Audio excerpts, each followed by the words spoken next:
All time high पे है और इस बीच हमारे साथ संजीव भसीन जी भी जुड़ चुके हैं। भसीन जी, वेरी गुड मॉर्निंग और बहुत बहुत स्वागत है आपका 18 आवर्स स्वदेश पे। तो मार्केट्स में तो बल्ले बल्ले देखने को मिल रही है सर, काफ़ी जश्न यहाँ पे मना रहे हैं।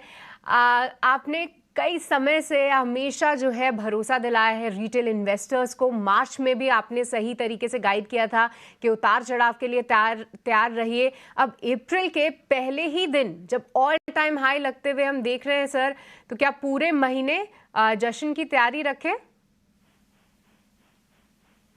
हाँ, गुड मॉर्निंग सृष्टि, गुड मॉर्निंग व्यूअर्स को। पूरा महीना तो नहीं, लेकिन हाँ, पहले हफ्ते के लिए तो आप एंजॉय करिए पार्टी को, because new highs are to be respected. और अगर आप स्टॉक स्पेसिफिक रहे हैं तो पैसा कमाया है। देखो सृष्टि, 21,800 पे थोड़ी सी पेसिमिज्म ज्यादा हो गई थी, तभी मैंने आपको कहा एक्सपायरी 22,400 के पास होगी, और वही हुआ है। और अब ये एक न्यू हाई है। यहाँ पे स्टॉक स्पेसिफिक रही है, कुछ लार्ज कैप्स आउट परफॉर्म करेंगे और कुछ मिड कैप्स।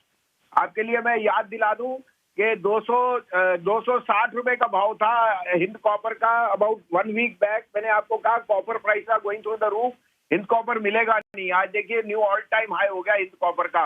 इसी तरह से आपको सेल का था टाटा स्टील और BEL, जो मैंने बहुत जोर से कहा। तो स्टॉक स्पेसिफिक रही है। मुझे अभी भी लगता है HDFC bank, Wipro, Axis, ICICI, ये large cap private bank will start to outperform. और मेरे को यहाँ 2 मिड कैप बहुत पसंद है। फेडरल बैंक, जो मुझे लगता है सबसे बेस्ट क्वार्टर देगा इस क्वार्टर में, और Ramco cement prices are rising higher. और मेरे को लगता है रैमको की जो एंटरप्राइज वैल्यू टू एबिटा है वो as of now 2 year low पे है। You can't but make money in these stocks. Basir साहब, गुड मॉर्निंग, बहुत बधाई इस नई ऊंचाई की। शेयर बताइए सर, नई ऊंचाई पर और नए साल में, चूंकि नया साल, नया हफ्ता, नया महीना, सब कुछ नया है, कुछ नए शेयर बताइए सर आप। Thank you Abhishek ji. आपके व्यूअर्स को पहले तो मुबारक, जो हमें फॉलो करते हैं, आपके चैनल को देखते हैं, उनमें हिम्मत दिलाई थी। और आपको अभी भी कहता हूं कि federal bank, Ramco, India bull real estate, ये इस साल के लीडर्स होंगे। ये आप माने लिख के ले लीजिए दिन और टाइम। 150 रुपए पे फेडरल बैंक, 820 रुपए पे रैमको और 115 रुपए पे इंडिया बुल रियल एस्टेट। ये शेयर यहाँ आपको भाव नहीं दिखेंगे। तो ये मेरे 3 मिड कैप में टॉप पिक्स है। और मैं HDFC और मारुति पे बहुत बुलिश हूँ। HDFC, Maruti can be outliers from here, और इनमें आप अपना पैसा निवेश कीजिए। साथ में आप देखिए मेटल्स में बहुत बढ़िया रंग है, और वो इस कारण से है कि मुझे लगता है कि चाइना की revival is bound to be there, and I think China का वापसी will be very very strongly felt in the metal sector. और वो ऑलरेडी है कि Tata steel, Hind copper new highs पे है, तो डिक्लाइन पे इनको लेने का कीजिए। BEL as a defence play is my top pick over here. मुझे लगता है ये भी न्यू हाइस को स्केल कर सकता है जल्दी।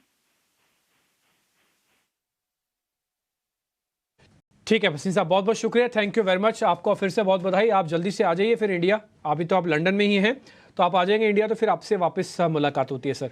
बहुत बहुत शुक्रिया sir, thank you very much समय देने के लिए। कि इसी समय सेंसेक्स ऑल टाइम भी हाई आ गया, निफ्टी ऑल टाइम आ गया, सिर्फ बैंक निफ्टी की थोड़ी सी कमी पेशी रह गई है। और एक ना एक दिन मेरे को लगता है कि बैंक निफ्टी भी इसी स्क्रीन पर अपना नाम छापेगा कि मैं भी ऑल टाइम हाई पे हूँ।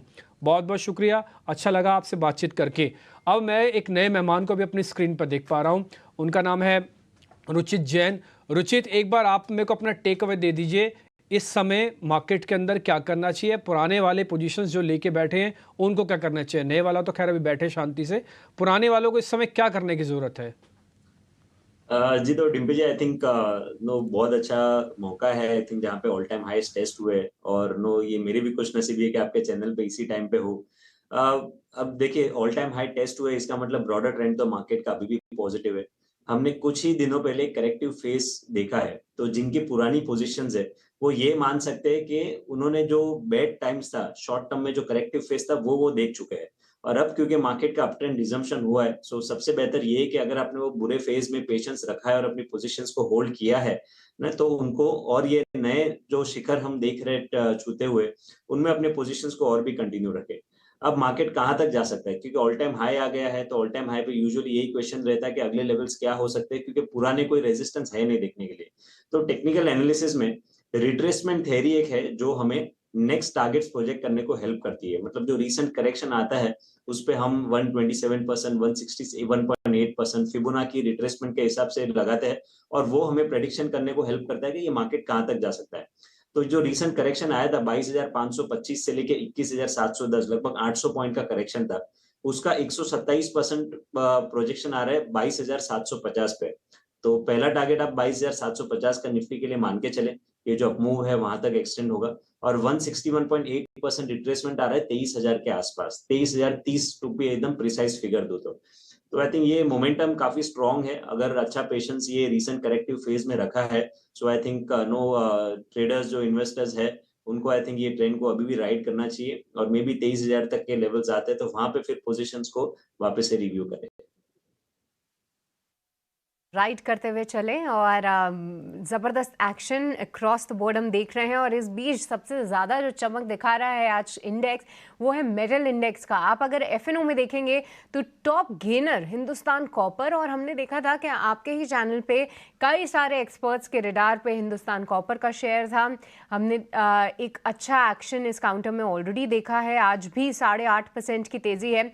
एक बार रुचित आप ही राय दीजिए, हिंदुस्तान कॉपर पे कौन से नए लक्ष्य इस पे ध्यान में रखने चाहिए, और साथ ही कोई अन्य मेटल काउंटर जो कि आपके रडार पे हो, क्योंकि हम देख रहे हैं वेदांता में एक अच्छा ब्रेकआउट आ रहा है, एनएमडीसी में भी अच्छी तेजी है, जेएसडब्ल्यू, टाटा स्टील सब में अच्छा एक्शन देख रहे हैं और कई सारे काउंटर्स पिछले महीने से ही ब्रेकआउट दिखा रहे हैं अलग अलग लेवल्स पे। आपका भरोसा सबसे ज्यादा किस पे है? तो कुछ दिनों पहले भी आपके चैनल पे यही मेटल स्पेस की बात हो रही थी, जब हमने मेटल स्टॉक्स में कुछ अच्छे प्राइस वॉल्यूम एक्शन देखे थे और दो स्टॉक्स हमने बताए थे, वो था टाटा स्टील और Hind copper. Hind copper basically मुझे याद है जब वो कॉपर के प्राइसेस एकदम शूट अप हुए थे, उस टाइम पे हम बात कर रहे थे कि कॉपर के प्राइसेस अगर इतने चले हैं तो कौन से स्टॉक बेनिफिट हो सकते, तो उसमें हमने कहा था कि हिंद कॉपर चलेगा। और टाटा स्टील मेरा दूसरा पिक था with in the metal space. Tata steel ने भी आज नए हाईज बनाए हैं, सो आई थिंक ये दोनों ही पिक मैं कंटिन्यू रखूंगा। अगर मेटल स्पेस में करंट लेवल से भी अगर और तेजी अगर आती है तो आउट परफॉर्मेंस ये दोनों स्टॉक्स में देखने मिल सकता है। तो high top high bottom structure price volume action Hind copper में भी देखेंगे तो ये रिसेंट अपमूव्स है उसमें काफी अच्छे वॉल्यूम्स हुए। पहले जो रिसेंट हाइस थे 306 307 ऑलमोस्ट वो लेवल्स के आसपास हिंद कॉपर आया है, बट आई थिंक जैसे वॉल्यूम्स हो रहे हैं आई डोंट थिंक ये यहाँ पे रुकेगा और पॉसिबिलिटी है कि 325 से 327 तक के लेवल्स हिंद कॉपर में देखने मिल सकते हैं। तो कुछ भी छोटे मोटे डिप्स है, अभी आज तो ऑलरेडी 8% ऊपर है, तो छोटे मोटे डिप्स अगर मिलते हैं नेक्स्ट एक दो ट्रेडिंग सेशंस में तो डिप्स पे हिंद कॉपर और टाटा स्टील ये दोनों प्रेफर्ड पिक्स है with in the metal space.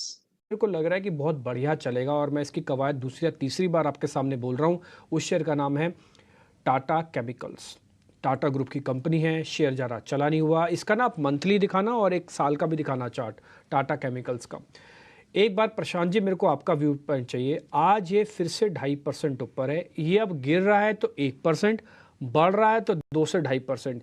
ये किसी भी शेयर के या किसी भी गाड़ी के स्टार्ट होने का पहला सिंबल होता है कि फॉल में कितना डीप कट मारेगा और राइज में कितने अच्छे कट लेगा ऊपर की तरफ में। तो ये अब बेस बना चुका है, अभी क्या चलने को तैयार है। मेरा टारगेट 1400 का है, इसमें 300 रुपये ऊपर का। तो डिम्पी जी सबसे पहले एक अपडेट दूंगा, औरो फार्मा का जो टारगेट है वो हिट हो चुका है, 1125 1130 हो चुका है वो। दूसरी बात टाटा केमिकल्स के बारे में डिस्क्लोजर दूंगा कि ये मैंने क्लाइंट्स को रेकमेंड किया हुआ है पोजिशनली, और मेरे टारगेट्स बिल्कुल जो आपने कहे वही है 1350 1400 ट्रेडिंग के हिसाब से नहीं बट एक पोजिशनल इन्वेस्टमेंट के हिसाब से।